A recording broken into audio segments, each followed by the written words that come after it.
నమస్తే welcome to Srini వార్తా విశ్లేషణ. ఆర్య అనార్య సిద్ధాంతం మొదలుకుని స్వాతంత్ర ద్రవిడనాడు దాకా ద్రవిడ ఉద్యమం ఎన్నో మలుపులు తిరిగింది. దాదాపుగా 140 ఏళ్ల పాటు తమిళనాట ద్రవిడ రాజకీయాలు కొనసాగాయి. బ్రాహ్మణిక వ్యతిరేక నాస్తికత్వం, హేతువాదం, విగ్రహారాధనపైన వ్యతిరేకత, వేదాలపై వ్యతిరేకత, స్వాభిమానం, ఆత్మగౌరవం లాంటి అంశాల పునాదిపైన ద్రవిడ ఉద్యమం నిర్మితమైంది. జస్టిస్ పార్టీ మూలాల్లో ద్రవిడ కజగం నేపథ్యంలోనే ద్రవిడ పార్టీలన్నీ రూపుదిద్దుకున్నాయి. ఆ పార్టీల అగ్రనాయకులంతా ఇప్పటికే మరణించారు. ద్రవిడ రాజకీయాల శకం చివరి ప్రతినిధిగా ఉండిన కరుణానిధి కూడా అస్తమించారు. ఈ నేపథ్యంలో తమిళ రాజకీయాల్లో అస్థిరత్వం, తెరపైకి రానున్న కొత్త పార్టీలు, జాతీయ పార్టీలకు పెరగనున్న ప్రాధాన్యం, ద్రవిడ పార్టీలకు ప్రత్యామ్నాయాలు లాంటి అంశాలపైన హెచ్ఎంటీవీ సీఈఓ శ్రీనివాసరెడ్డి సమగ్ర విశ్లేషణ ఇవాల్టి శ్రీని వార్తా విశ్లేషణలో చూద్దాం. దక్షిణామూర్తి ఈ పేరు చెబితే ఆయన ఎవరో ఎవరికీ తెలియకపోవచ్చు. కానీ సంస్కృతం, బ్రాహ్మణిజం వాసనలు లేని కరుణానిధి పేరు మాత్రం అందరికీ తెలుసు. దశాబ్దాల పాటు వెలుగొందిన ద్రవిడ రాజకీయాలకు చివరి లింక్ ఆయనే అంటే అతిశయోక్తి కాదు. ఆయన మరణంతో ద్రవిడ రాజకీయాల స్వరూపాలు, స్వభావాలు మారిపోతున్నాయి. ద్రవిడ పార్టీలు ముక్కలు చెక్కలయ్యే అవకాశం ఉంది. జాతీయ పార్టీలు కీలకం అయ్యే అవకాశం ఉంది. ద్రవిడ పార్టీలకు ప్రత్యామ్నాయ పార్టీలు రానున్నాయి. మరి ఇలాంటి పరిస్థితుల్లో తమిళనాడు రాజకీయాలు ఎలా మారిపోనున్నాయో చూద్దాం. ఆధునిక చరిత్రలో ద్రవిడవాదానికి జస్టిస్ పార్టీ పునాదులు వేసింది.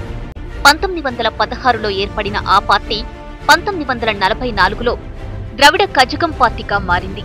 పెరియార్ ఈవి రామస్వామి దానికి నేతృత్వం వహించారు. నేడు తమిళనాడులో ఉన్న ద్రవిడ పార్టీలన్నింటికీ మూలం అదే.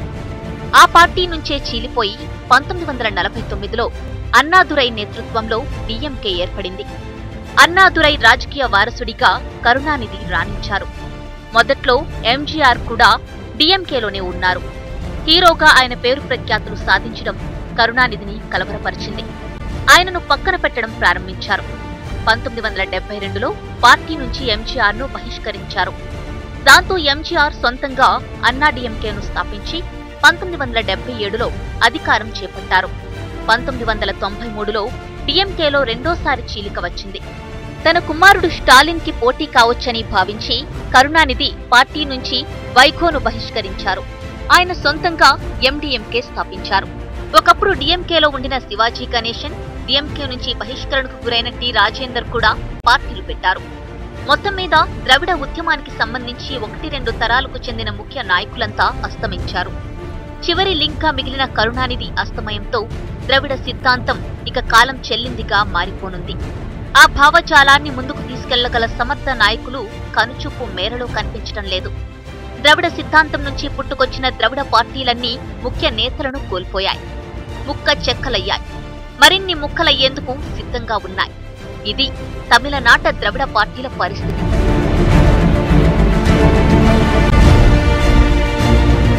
ద్రవిడ భావజాలం ద్రవిడులకు ప్రత్యేక దేశం అనే వరకు వెళ్ళింది. మద్రాస్ ప్రెసిడెన్సీ నుంచి ఆంధ్ర తదితర రాష్ట్రాలను వేరు చేయడంతో తమిళనాడు తమిళులకే అనే భావన ఏర్పడింది. బ్రాహ్మణిజం వ్యతిరేకత, ఉత్తర భారతదేశ ఆధిక్యానికి వ్యతిరేకత ఇందుకు ప్రేరణగా నిలిచాయి. 1961 దాకా డీకే, డిఎంకే 2 పార్టీలు తమిళ ప్రత్యేక దేశం గురించి ప్రచారం చేశాయి.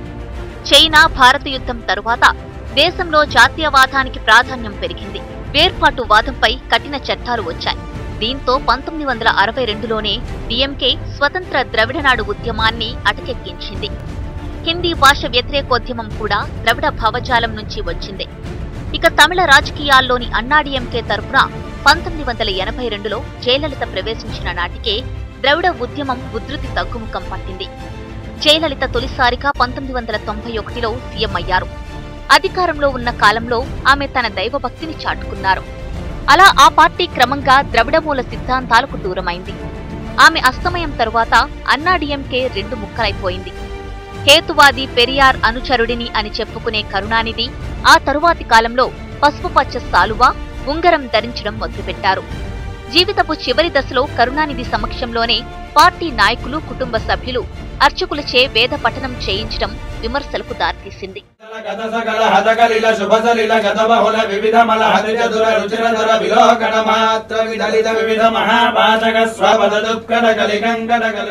తమిళనాడులో ఇప్పుడు ద్రవిడ పార్టీలుగా చెప్పుకోదగినవి డిఎంకే, అన్నాడీఎంకే మాత్రమే. అవి మాత్రమే అక్కడ బలంగా ఉన్నాయి. మిగిలిన చిన్న చిన్న పార్టీలకు అంతగా గుర్తింపు లేదు. ఈ 2 పార్టీల్లో ఒకటి ఇప్పటికి 2 ముక్కలైపోయింది. మరొక దానిలో త్వరలో చీలిక రానుందనే భయాలు వ్యక్తమవుతున్నాయి. పార్టీలు ఇలా ముక్కలైపోయిన సందర్భాల్లో కేంద్రంలో అధికారంలో ఉన్న పార్టీ ఆయా వర్గాలను నయానా భయానా తమకు అనుకూలంగా మార్చుకోవడం తెలిసిందే. అన్నాడీఎంకేలో ఇప్పుడు చరిష్మా ఉన్న నాయకులు లేని లోటును ఎదుర్కొంటోంది. తలలేని మొండంగా ఉంటోంది. జయలలిత బొమ్మతో ఎన్నాళ్లు నెట్టుకొస్తారో తెలియదు. ఇక డీఎంకే విషయానికి వస్తే వారసత్వం విషయంలో అళగిరి, స్టాలిన్ల మధ్య పోరు జరిగే సూచనలు కనిపిస్తున్నాయి. ఇప్పటికే రాజకీయాల్లో ప్రాబల్యం చాటుకున్న ఇతర కుటుంబ సభ్యులు అనుసరించే వైఖరి కూడా కీలకం కానుంది.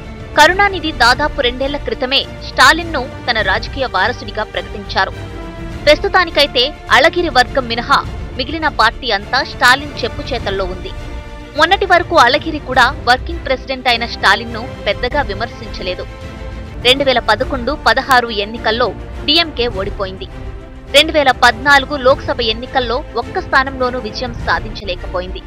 ఈ నేపథ్యంలో 2019 ఎన్నికలు పార్టీకి కీలకంగా మారాయి. ఇప్పటి వరకు పార్టీని, కుటుంబ సభ్యులను ఏకతాటిపై ఉంచడంలో కరుణానిధి విజయం సాధించారు. ఆయన మరణంతో పార్టీ నాయకులు, కుటుంబ సభ్యులు ఎలా వ్యవహరిస్తారన్న దానిపై భిన్న అభిప్రాయాలు వ్యక్తమవుతున్నాయి. 2014లో అళగిరిని డీఎంకే నుంచి బహిష్కరించారు. తిరిగి ఆయన పార్టీలో చేరారు. గత నెలలోనే అళగిరి తన సోదరుడు స్టాలిన్పై విమర్శలు చేశారు. వర్కింగ్ ప్రెసిడెంట్ ను నాన్ వర్కింగ్ ప్రెసిడెంట్ గా అభివర్ణించారు. కార్యకర్తల విశ్వాస పరీక్షలో నెగ్గాల్సిందిగా సవాలు చేశారు. తమిళనాడు రాజకీయాల నుంచి ఒక శకం, ఒక తరం నాయకులంతా దూరమైపోయారు. ఒక భావజాలం మసకబారిపోయింది. ద్రవిడ పార్టీల స్థానంలోనే ప్రత్యామ్నాయ పార్టీలు, జాతీయ పార్టీలు రాజకీయాలను శాసించనున్నాయి. ద్రవిడ వాదంపై ఇప్పటికీ ప్రజల్లో అభిమానం ఉన్న నేపథ్యంలో మొదటి దశలో ప్రత్యక్ష వ్యూహాల కంటే కూడా పరోక్ష తంత్రాలకే ప్రాధాన్యం పెరగనుంది. రెండో దశలో జాతీయ పార్టీలు బలంగా ప్రజల ముందుకు వచ్చే అవకాశం ఉంది.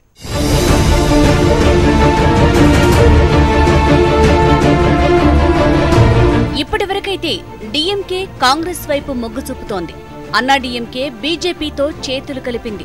ఈ 2 పార్టీల్లో కల్లోలాలు బీజేపీకి లాభం చేకూర్చే అవకాశాలున్నాయి. మరోవైపున బీజేపీ వివిధ ప్రాంతీయ పార్టీల నుంచి పెద్ద తలకాయలను పార్టీలోకి ఆకర్షించేందుకు ప్రయత్నిస్తోంది. ప్రస్తుతం తమిళనాడులో బీజేపీ నుంచి ఎమ్మెల్యేలెవరూ లేరు. లోక్సభలో ఈ రాష్ట్రం నుంచి పార్టీ తరపున ఒకే ఒక్క ఎంపీ ఉన్నారు. రాష్ట్ర ప్రభుత్వాన్ని ప్రధాని మోడీ నియంత్రిస్తున్నారన్న విమర్శలున్నాయి. ఇటీవల మోదీ, అమిత్ షా తమిళనాడులో పర్యటించినప్పుడు సోషల్ మీడియాలో వారికి వ్యతిరేకంగా పెద్ద యుద్ధమే నడిచింది. ఈ నేపథ్యంలో బీజేపీ రాష్ట్రంలో పోటీ చేసినప్పటికీ, ఏదైనా ద్రవిడ పార్టీతో పొత్తు పెట్టుకున్నప్పటికీ పరోక్షంగా మరో ప్రత్యామ్నాయ పార్టీ ద్వారా లబ్ధి పొందేందుకే ప్రయత్నించే అవకాశముంది. ద్రవిడ పార్టీలను దెబ్బతీస్తూ వాటి ప్రత్యామ్నాయాలను బీజేపీ ఎంచుకునే అవకాశం కూడా ఉంది. ద్రవిడ సిద్ధాంతాలకు బీజేపీ వ్యతిరేకం కాబట్టి ప్రత్యామ్నాయాలుగా మిగిలిన నాయకులు రజనీకాంత్, కమల్ హాసన్ మాత్రమే. రజనీకాంత్ కొంతవరకు బీజేపీ వైపు, కమల్ హాసన్ కాంగ్రెస్ వైపు మొగ్గు చూపే అవకాశముంది. కమల్ హాసన్ రాజకీయంగా ఇంకా మాస్ ను ఆకట్టుకోలేకపోతున్నారు. రజనీకాంత్ రాజకీయ రంగ ప్రవేశం నేటికి అయోమయంగానే ఉంది. ఆయన ఇకపై పూర్తిగా రాజకీయాల్లోనే ఉంటారని ప్రజలు విశ్వసించలేకపోతున్నారు.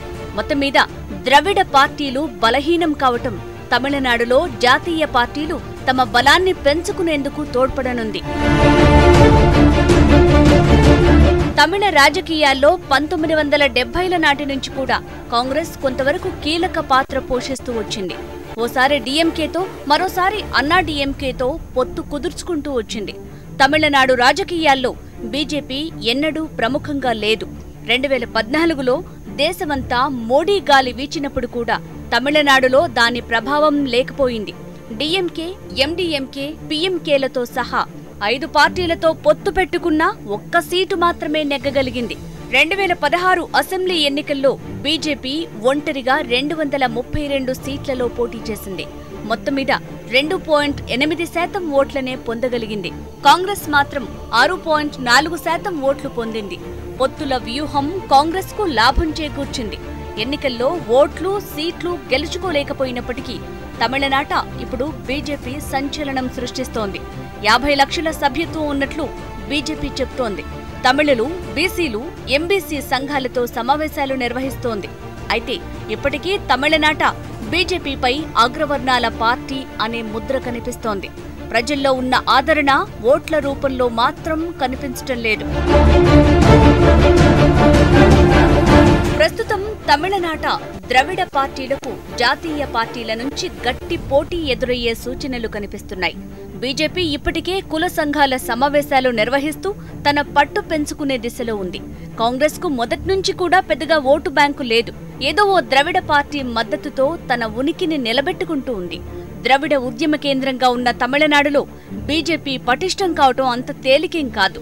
కాకపోతే ద్రవిడ భావజాలం తగ్గుముఖం పట్టిన నేపథ్యంలో బీజేపీ తనకంటూ కొంత ఓటు బ్యాంకును ఏర్పరచుకోవచ్చు. తమిళనాడులో గవర్నర్ రాజకీయంగా కూడా చురుగ్గా వ్యవహరిస్తుంటారు. అది బీజేపీకి ప్రయోజనం చేకూర్చే అవకాశముంది. బీజేపీతో సన్నిహితంగా ఉన్న కారణంగా ఏఐడీఎంకే ఇప్పటికే ప్రజల్లో తన పలుకుబడి కొంతవరకు కోల్పోయింది. తమ భాష, సంస్కృతి విషయంలో తమిళులు ఎంతో పట్టుదలగా ఉంటారు. తమిళ ఔన్నత్యం, ఉపజాతీయవాదం లాంటి అంశాలు రానున్న ఎన్నికల్లో కీలక పాత్ర పోషిస్తే జాతీయ పార్టీలకు అది పెద్ద దెబ్బనే అవుతుంది. అయితే ఆ తరహాలో ముఖ్య నాయకులెవరూ ఇప్పుడు రంగంలో లేకపోవటమే వాటికి ఊరటనిచ్చే అంశం.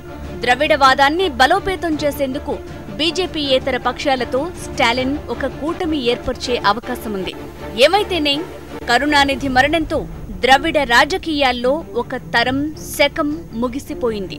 కేంద్ర ప్రభుత్వాన్ని బలంగా ఎదురించగలిగిన నాయకులంతా ఒకరి తర్వాత ఒకరుగా వెళ్లిపోయారు. చివరిగా కరుణానిధి కూడా కాలం చేశారు.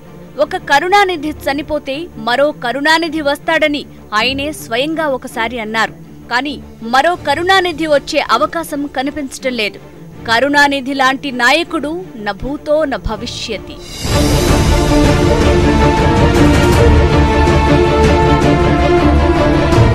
ఇది ఇవాల్టి శ్రీని వార్తా విశ్లేషణ. మరో కార్యక్రమంలో మళ్ళీ కలుద్దాం. చూస్తూనే ఉండండి HM TV.